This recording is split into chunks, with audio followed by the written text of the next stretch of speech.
ముందు ఆంధ్రప్రదేశ్ పౌరుడిని, దాని తర్వాతనే భారతీయ జనతా పార్టీ కార్యకర్తనే. ముందు ఒక పౌరుడిగా ఆంధ్రప్రదేశ్‌లో ఏం జరిగిందనేది మనందరం గుర్తుపెట్టుకోవాలి. హ్మ్. గుర్తుపెట్టుకునే క్రమంలో పౌరులుగా మనం స్పందించాల్సిన అంశాల్లో అనేక సందర్భాల్లో స్పందించాం. హ్మ్. పార్టీ పరంగా కూడా స్పందించాం. ఉదాహరణకి అమరావతి విషయంలో జగన్మోహన్ రెడ్డి గారు దుర్మార్గం చేస్తుంటే దానికి వ్యతిరేకంగా మనం ఫైట్ చేశాం. జగన్మోహన్ రెడ్డి గారు అమరావతి రైతుల పైన చేసిన దాష్టీకం, మహిళా రైతులను కూడా కుక్కల బండ్లు ఎక్కించినట్టు ఎక్కించడం, ఆఖరికి వాళ్ళ ఇళ్ల పైన డ్రోన్లు తిప్పడం, అక్కడ కవాతులు చేయడం, ఇవన్నీ ఒక రాక్షస కాండని తలపిస్తే ఖచ్చితంగా అమరావతి రైతుల శాపం తగిలి జగన్మోహన్ రెడ్డి గారు మట్టి కొట్టుకుపోతాడని చెప్పని సగటు ఆంధ్రప్రదేశ్ పౌరులందరూ భావించారు. భారతీయ జనతా పార్టీ కూడా ఒక పార్టీగా అమరావతి రైతులకు మేము అండగా నిలబడ్డాం. ఇది ఫ్యాక్ట్, ఇది వాస్తవం. మా పూర్వ అధ్యక్షులుగా ఉన్న వాళ్ళు కానీ, ప్రస్తుత అధ్యక్షులుగా ఉన్న పురంధేశ్వరి గారు కానీ అమరావతి రైతులు నిలబడ్డాం. ఆ సమయంలోనే జగన్మోహన్ రెడ్డి అనబడే వ్యక్తి ఈ రాష్ట్రానికి సరిపోడు, విడిపోయిన రాష్ట్రాన్ని ఆయన డెవలప్ చేయడు, ఆయన అబద్ధాల కోరు, అసెంబ్లీ సాక్షిగా చెప్పింది వేరు, ఆచరణలో జగన్మోహన్ రెడ్డి గారు ఇంకొక కోణం ఉంది. ఆ కోణం విధ్వంసకారి అనేది, ఆర్థిక విధ్వంసం ఏ విధంగా చేస్తాడు అనేది అర్థమైపోయింది. కాబట్టి జగన్మోహన్ రెడ్డి గారిని వ్యతిరేకించాం.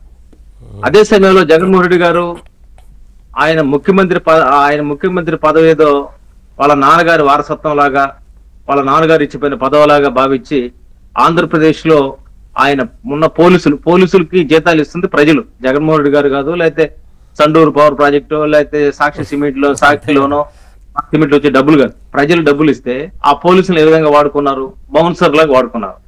ఇంకా మాట్లాడాలంటే కిరాయి రౌడీలాగా వాడుకున్నారు, గూండాల్లాగా వాడుకున్నారు. అంటే ఈ రోజు పోలీసులు, నేను ఒక పోలీసు కుటుంబం వచ్చే వ్యక్తిగా చెప్తున్నాను, ఆ రోజుల్లో వాళ్ళ పరిస్థితి చాలా దయనీయంగా ఉండేది. పోలీసుల పరిస్థితి అటువంటి పరిస్థితుల్లో వాళ్ళు ఇష్టం వచ్చినట్టుగా వాడుకున్న పరిస్థితుల్లో మరి గోడలు దూకెళ్లారు.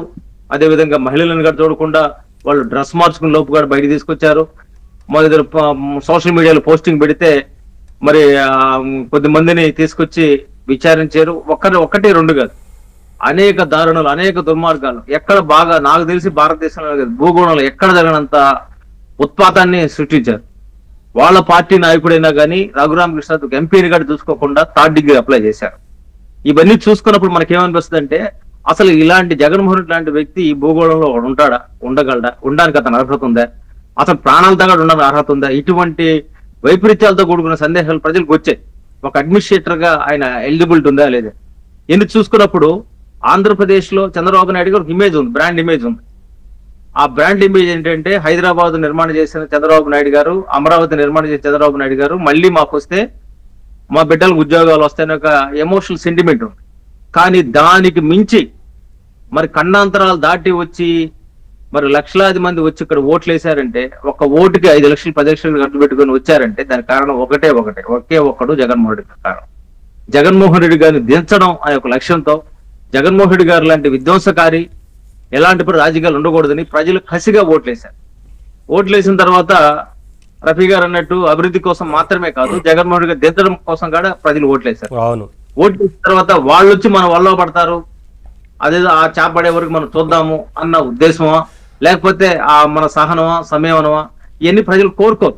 ప్రజలు కోరుకోరు ఏంటంటే, ఏదైనా సినిమాకి పోతే ఆ విలన్ నీకు దరితో 10-15 సార్లు కొడితేనే ఆ సినిమా హిట్ అవుతుంది.